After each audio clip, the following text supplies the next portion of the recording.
In St. Paul, Minnesota, the year was 1999. I was 14 years old, and Spencer had been a childhood friend and neighbor of mine. Spencer was Hispanic, and he was a terrible child who was constantly getting in trouble, and he sometimes put me in trouble with him. Despite his bad behavior, he has been a good buddy from childhood. We chose not to go to school one day. We told both sets of parents that we were unwell.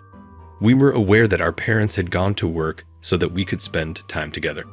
Spencer and I rode our bikes around the neighborhood to visit a buddy called Justin.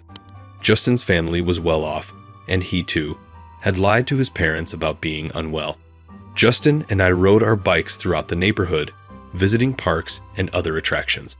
We would constantly go to the junkyard to seek for scraps and other items that we might utilize to make something insane. We decided to go there, and when we got there, Mr. Fitzgerald recognized us and always let us come in and hunt for scraps while we were shopping for items. I found a BB gun with a bag full of pellets, which was perfect for us. I summoned Spencer and Justin and showed them what I had discovered. We were all surprised, but we decided not to tell Mr. Fitzgerald what we discovered. Instead, we just told him we'd stop by it again some other time and departed. We now had a hidden hideaway that no one else knew about. When we were younger, we named this location Hollows Creek. It was essentially a little pond nicely concealed in a deep forest, surrounded by land, small trees, and grass. Fortress of Solitude. When we arrived, we fired the BB gun all over the place, hitting trees, the ground, and even up in the air to see if it would come back down.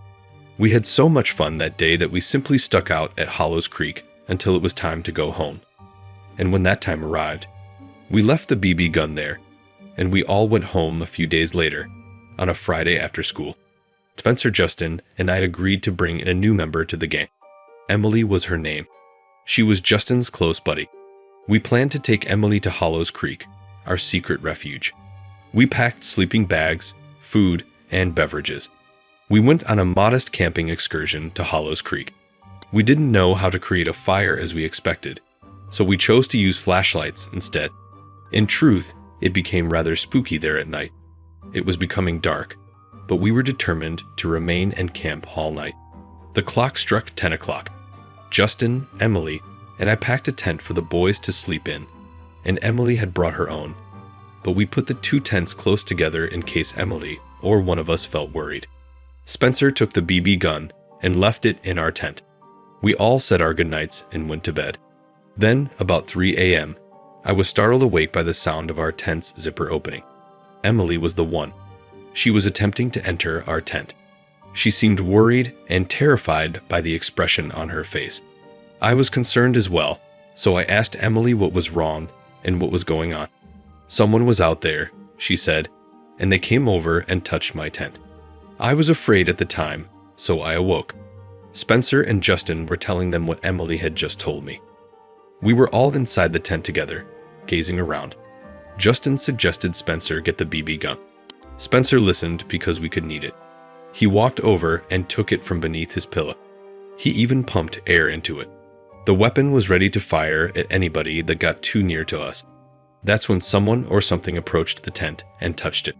Spencer spun around and fired the BB gun. The pellet passed straight through the tent, but we heard the most horrifying scream imaginable. The cry came from all around us at once, and there was a strong scent of smoke, like if something was burning. We all yelled at the same time and then fled out of the tent. We were terrified and hurriedly gathered our belongings. We hopped on our bikes and rode away from Hollows Creek. We all went to my house and stayed the night, although I don't believe we slept. We spoke about what we had recently seen at Hollows Creek all night. After that day, the four of us never returned. The night we remained at my house, we lost our tiny hidden haven. We had no idea what we had come upon. We just knew that we had observed something horrific years before. Emily and I are now married with 3 lovely daughters. But I'll never forget that experience at Hollows Creek when we were youngsters.